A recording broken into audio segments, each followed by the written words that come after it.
Bonjour à toutes et tous, c'est Las je suis content de vous retrouver à nouveau sur ma chaîne pour un nouveau gameplay, un nouveau débat.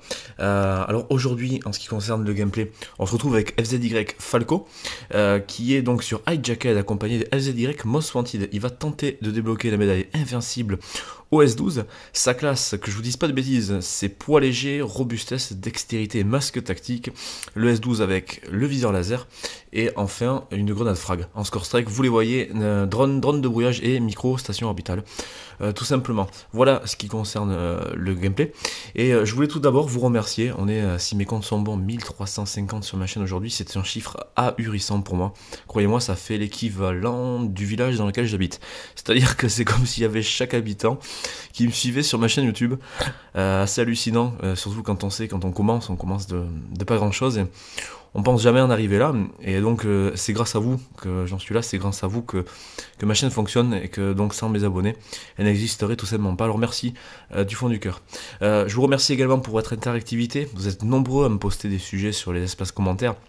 J'essaie de sélectionner honnêtement les meilleurs, ceux qui m'inspirent le plus pour avoir tout simplement un débat ou un sujet de qualité. Aujourd'hui, je n'ai pas sélectionné de sujet de vous, mes chers abonnés. Non, c'est bel et bien un sujet que moi, j'ai décidé de traiter, qui me tient à cœur.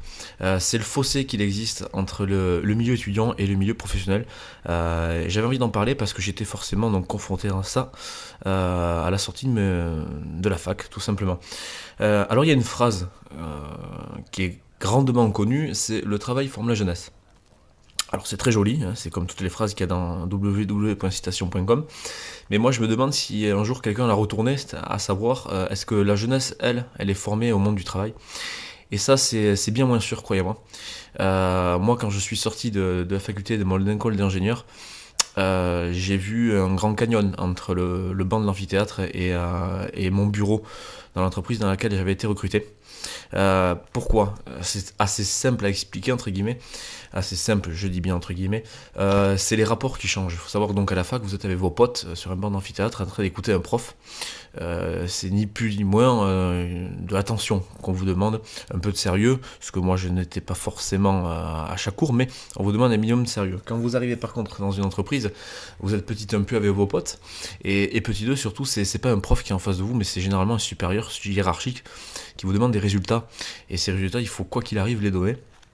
Et il faut savoir que si vous avez été embauché, c'est qu'on attend de vous quelque chose, soit que vous apportez une innovation, soit que vous apportiez les solutions qui manquent dans l'entreprise, et c'est pour ça qu'on vous a tout simplement embauché.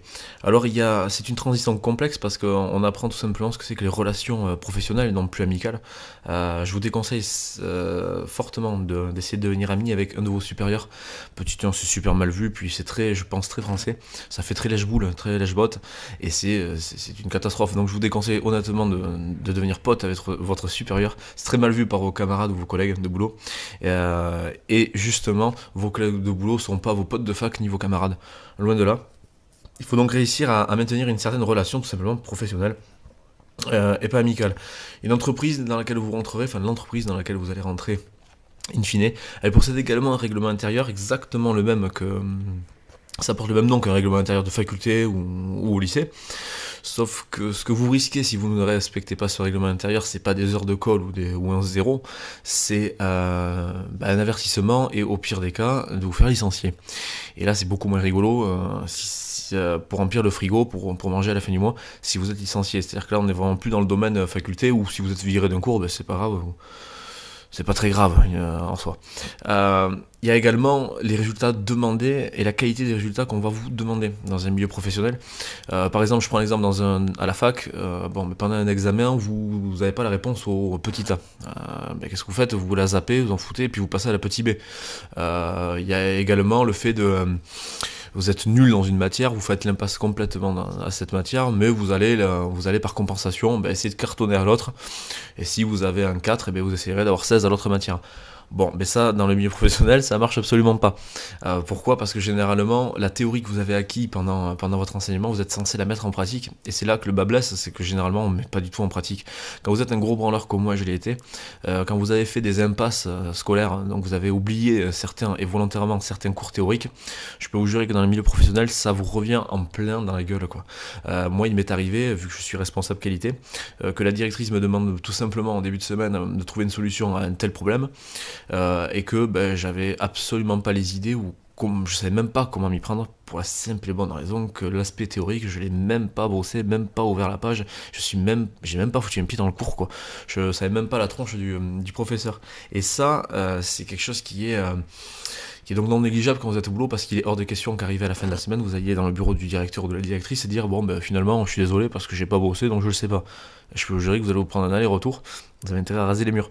Il faut également savoir que quand vous êtes embauché, vous allez forcément, je pense, comme moi je l'ai fait, ou comme tous les 95% le font, demander des renseignements, poser des questions quand vous avez un doute ou vous n'êtes pas sûr de vous. Vous n'avez pas la science infuse, vous venez juste d'arriver dans la boîte. Il faut savoir que à les 98% des cas, votre supérieur ou votre chef à qui vous allez poser ces questions-là, va vous dire tu te démerdes, t'es payé pour ça.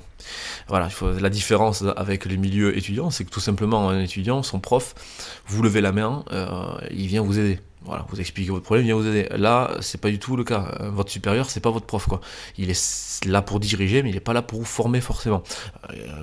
À toute proportion gardée, bien évidemment qu'il va vous former un minimum pour vous intégrer dans l'entreprise, mais il est pas là pour tous les jours vous tenir le bout de gras et vous dire oui, tu fais ci, tu fais ça, tu fais ci, tu fais ça. Ça n'existe pas. Ça n'existe pas. Et quand on vous embauche dans certains postes, on vous demande tout simplement de l'autonomie. Donc, en dehors du respect pour la hiérarchie, on vous demande beaucoup d'autonomie et de trouver des solutions et d'innover, tout bonnement. Ça, c'est la première trame qui traduit ce fossé entre le milieu étudiant et le milieu professionnel. La seconde, et elle est non des moindres, il faut comprendre que moi, quand je suis sorti d'une école d'ingénieur, ou des facultés, à la différence d'un BTS en alternance ou d'un bac pro, ou tout simplement d'une formation d'1 an en alternance, c'est que vous avez simplement 6 mois de stage de fin d'études. C'est-à-dire que c'est peanut, c'est que dalle. Quand vous arrivez dans l'entreprise une fois que vous êtes diplômé, c'est comme si vous aviez jamais foutu un pied dans une entreprise. Et ça, il faut bien se l'ancrer parce que vous allez avoir une distance monumentale. À la différence des BTS en alternance qui, eux, à raison de 3 semaines d'entreprise, 1 semaine de cours par mois sur la durée d'une année, ont une expérience professionnelle monumentale.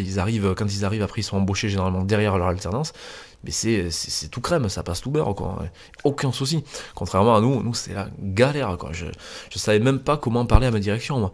Je connaissais pas les formules de politesse, je savais même pas comment parler à ceux que je manageais, puisque j'avais un poste d'ingénieur. Et je manageais donc une dizaine de personnes. Comment je dois dire à quelqu'un qui est là depuis 40 ans dans la boîte, on peut améliorer ta façon de travailler, je suis là pour ça.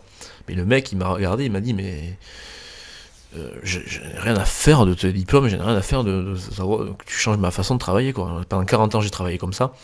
Mais ça, ce sont des gestions de crise qu'on ne vous apprend pas à l'école.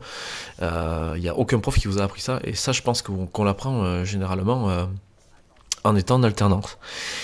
Et enfin, le dernier point que je voudrais aborder, il faut que je me dépêche parce que le gameplay va très vite, c'est la notion de diplôme.